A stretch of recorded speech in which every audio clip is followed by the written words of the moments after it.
doesn't matter who initiates sex if someone gets the ball rolling. Mended Light.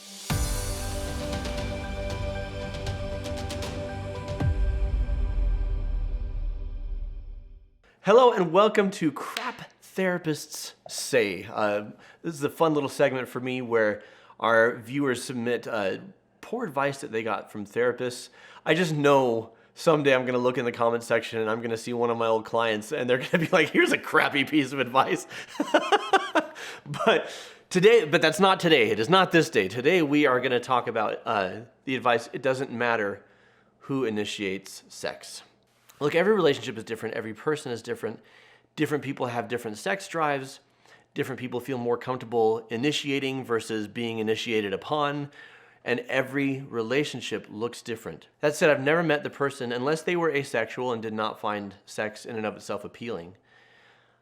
I've never met the person who didn't want their partner to come onto them, right? Now, let me be clear. I'm talking about in their life. If you're in an unhealthy relationship or if there's a lot of hurt going on, you may not want your partner to initiate sex then because you're mad at them or you're hurt by them. I'm not talking about that. I'm just talking about the basic human desire to be desired, right? The basic human need to be needed, the basic human want to be wanted, the basic human love to be loved. Last one didn't work. But we all want to be loved, right? We want to be wanted, desired, needed. And we want to feel that from somebody else. So there's an issue in a relationship of any kind, heterosexual, homosexual, whatever, where if one person is initiating frequently and the other person is not, the person who's initiating frequently sooner or later is going to start to feel burnt out. Or maybe not. Maybe they're happy to initiate sex all the livelong day as long as they just get sex, and that's great. But for a lot of people, it's not enough that their partner says, okay. And it's not enough that they just get their jollies. They want their partner to feel pleasure. They want their partner to feel excited, passion, to feel cherished and wanted and loved. And they want their partner to want that.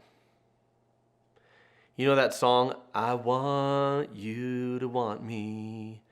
I need you to need me. That song is popular for a reason. So what happens when we get stuck in a rut? Sometimes a person with a higher sex drive initiates sex more often just because they've got the higher sex drive and their partner can still go a few more days or even a few more weeks before they want it. So they're not going to initiate it, and the person who wants it consistently is going to keep initiating it over and over and over again. And the person who initiates over and over and over again feels like, I'm not wanted, when really their partner's saying, no, we had sex and it was great, and I'm good for X number of days, and you're not. You're ready to go again. Sometimes a partner initiates sex so frequently that the other partner feels like, okay, well, that's their role. Right? When they want sex, they get it going, and I'm a willing participant, and so everyone's happy. We make a lot of assumptions in relationships when we don't communicate our wants and our needs. And the fact is, the person who doesn't initiate very often would actually benefit from being the aggressor. Because how we show up in the bedroom is often a microcosm for how we show up in life. If you are gentle and affectionate and nurturing in life, you're likely to be those things in the bedroom. If you are aggressive and ambitious and creative in life, then you're going to be those things in the bedroom.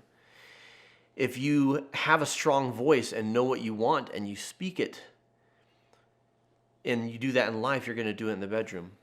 If you're submissive and more prone to just take what you can get, or easygoing and just happy with whatever in life, then you're going to be that way in the bedroom. And so what happens in sex, in our sex lives, is actually a tiny little microcosm version of our relationship writ large, right? Which is why the entire relationship, if done right, is foreplay. That you get someone turned on not just by the techniques you use when, okay, we're going to have sex, time to get you turned on. You get someone turned on by how you treat them. You get someone turned on by paying attention to their needs.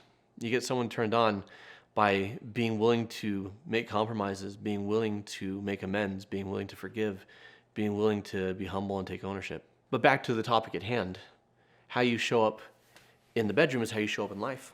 And so when I say that the person who doesn't initiate could benefit from initiating and being the aggressor, maybe because they need more of that in their life. Maybe they don't have much of a voice in their life. They don't express their wants and needs and desires in life. They don't give themselves permission in life to even think about what it is that they want and to really go for it. They don't give themselves permission in life to say, this is me and this is what I need, because they feel like it's being selfish, right? And they believe they need to always put others first. And that includes in the bedroom.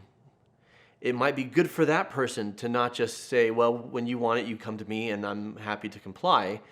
But no, I want you and this is what I want. And to give yourself permission to explore that in your mind if you don't fantasize. If you don't fantasize and you're in a relationship, you should. And I'm not talking about fantasizing about some Hollywood celebrity. I'm talking about fantasizing about the person that you're with. What types of experiences would you like to create with them and to communicate those?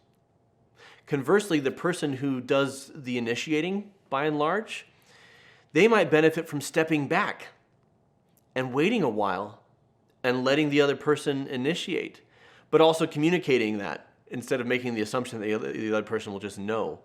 Because that person might be so aggressive that in life they steamroll people. In life they just go after what they want and do a quick cursory check. Are you good? Are we good? Is this fine? But they don't actually deep dive to see if this is what the other person needs or if this is what the other person is comfortable with. Maybe they're contributing to a dynamic where the other person doesn't step forward, doesn't become the aggressor, doesn't initiate, because they're so used to that this one's going to do it. And they're enabling that, right? I want you to be more sexually aggressive, but in my behavior, I'm not giving you the space to do that. Because I'm just, all the time, sex, sex, sex, more sex. And so it might benefit them to step back because, again, if sex is a microcosm of life, they might be doing that in non-sexual areas in this relationship or in other relationships as well. I'm enabling you to not step forward and rise up by taking the reins, so I need to step back and tell you that I'm stepping back and ask you to step forward and step up. It doesn't matter who initiates sex, it does. I will never say it should be 50-50. The reason for that is because nobody can track that perfectly, and if you can, you need to get a life. Like if you've got like a tally board or something like that. No one can track that perfectly, and both partners are going to tend to think that they do more and the other one does less, or they're not going to have the same view of who's doing how much. But it should be enough that both people feel loved, both people feel wanted, both people feel desired, and both people should feel like, yeah, I'm not the only one getting this ball rolling. So that's crap that therapist said. Another therapist said that sex fixes everything. If you're having relationship problems, just have more sex and that'll just magically make them all go away. I have a video on that you can watch. If you are struggling in your relationship with your partner, we have a series of online relationship courses at our membership site, which you can learn more about at mendedlight.com. Courses that I have created and put together to teach you what I would teach a couple in therapy. If you feel like you need more support than that, then you can work with one of our specialists. So go to mendedlight.com and explore the different options that we have for you. Tell me your thoughts on who should initiate sex. Do you agree with me or do you think I'm off? What has been your experience with this? Let us know in the comments below because we'd love to learn from you. Until next time, folks, keep shining because we need your light.